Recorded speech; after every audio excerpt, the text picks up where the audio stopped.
Jeannot, c'est bon tuto.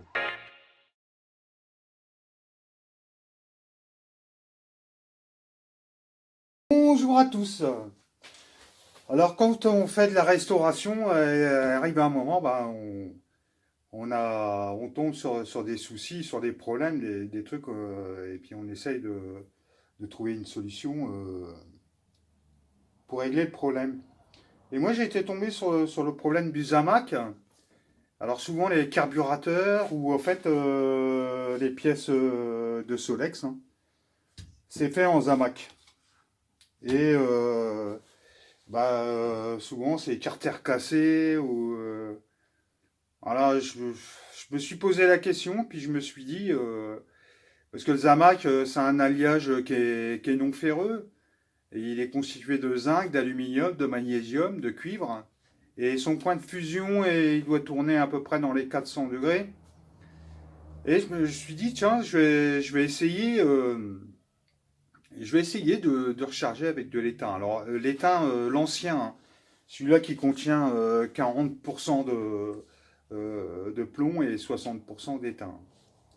Il faut savoir que le plomb, lui, son point de fusion, il doit tourner dans les 327 degrés. L'étain dans 231 degrés. C'est métaux non ferreux, donc je me suis dit, je pense qu'il y aurait moyen de faire quelque chose avec de l'étain, quoi. Alors j'ai fait plusieurs essais et après, un jour j'ai voulu essayer du décapant pour souder à l'argent. Bon, je connais pas la marque, hein, mais enfin c'est du décapant pour. Je sais pas si on voit bien. Je sais pas si c'est net, hein. Décapant pour l'argent, hein. Bon, ils n'ont pas soudé. Et puis l'étain. Alors le nouveau, maintenant, hein, quand vous achetez de la soudure, hein, souvent vous avez 99% d'étain, 0,7 et puis 3% de cuivre ou après un pourcentage d'argent. Tout ça, c'est pour régler les points de fusion. Donc, je ne l'ai pas testé avec les teints qui font aujourd'hui, hein, puisque ils interdisent le plomb était interdit, quoi. Mais bon, moi, je reste sur mes. Je conserve mes vieilles soudures, parce que je fais même de l'électronique et je trouve que l'étain, le nouveau, là, c'est pas terrible, hein. Donc, enfin, pour moi, j'ai encore un peu de réserve, donc on va faire avec ça. Donc, moi, je vais vous montrer ça.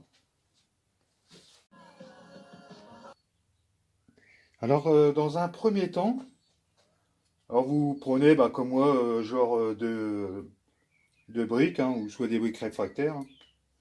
Ça sera pour poser la pièce. Ou quand on va en recharger pour pas que l'étain coule. Et avant de commencer en fait à recharger, en fait on va nettoyer juste une petite zone tout autour, légèrement, comme ça, à la fraise, légèrement derrière, mais très légèrement, hein, juste même pas un millimètre, hein, tout autour derrière. Puisqu'on va se servir en fait de l'oxydation pour créer une enveloppe.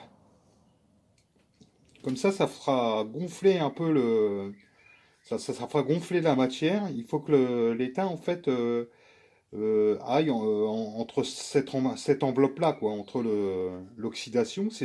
L'oxydation, c'est ce qui va faire maintenir un peu l'étain pour pas que ça coule. Alors je vais commencer par nettoyer. Bon, j'utilise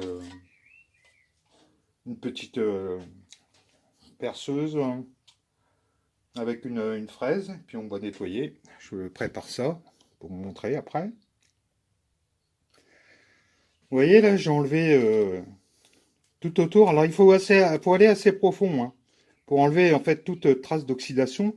Et derrière, légèrement, hein, nettoyer un peu légèrement, hein, aussi un peu sur le côté devant. Et là, je replace la pièce. à plat, si possible.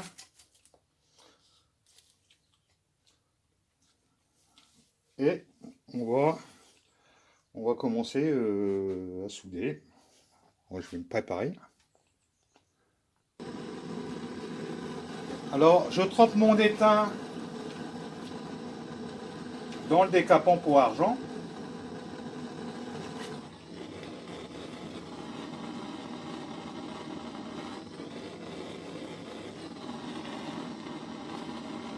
Un petit peu fondu. Voilà. Après, je chauffe légèrement. Attention, il ne faut pas dépasser les... Pour rester dans les 400 degrés. Vous voyez, l'étain commence à fondre. Et avec le décapant, vous mettez des petites impulsions.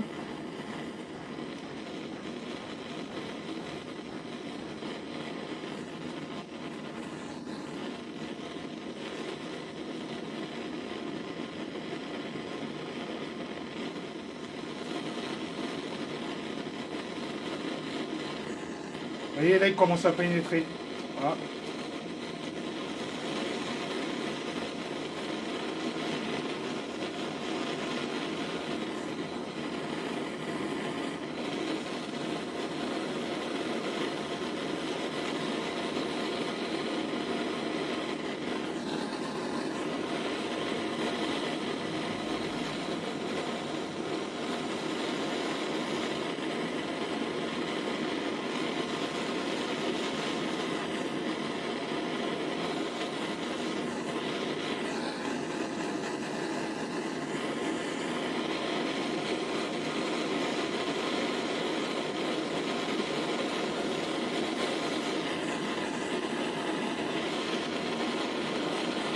Bien sûr, c'est un peu plus dur parce que il y a quand même pas mal de surface au niveau du zamac.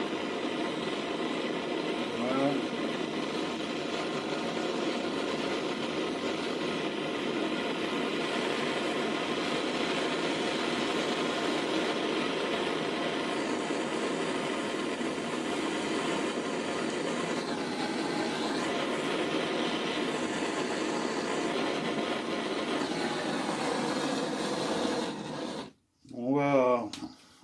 On va attendre que ça refroidisse et je vais voir si ça a bien pénétré.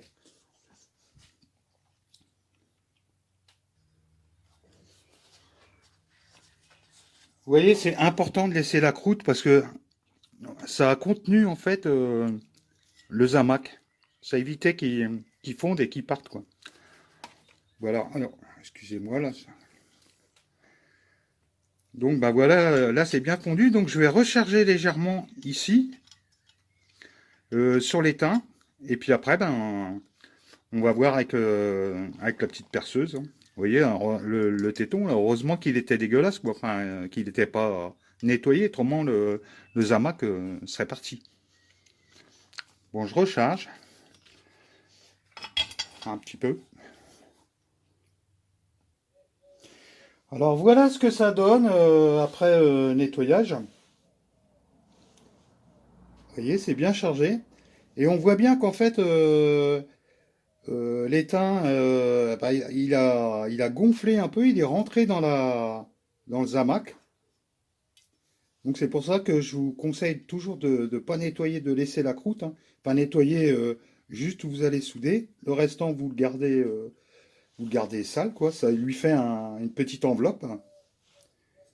Et voilà derrière.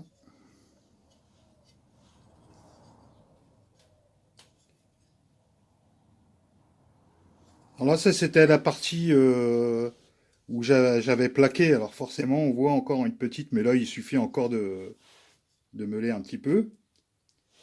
Là, ça m'a permis aussi de sauver un carter aussi, un carter bas moteur. Ah, souvent, ce téton-là, ça casse, quoi.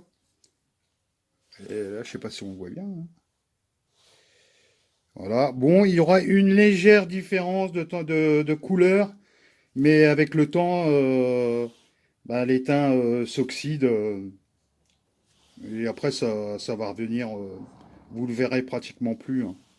voyez, là, on commence déjà, l'étain commence à vieillir.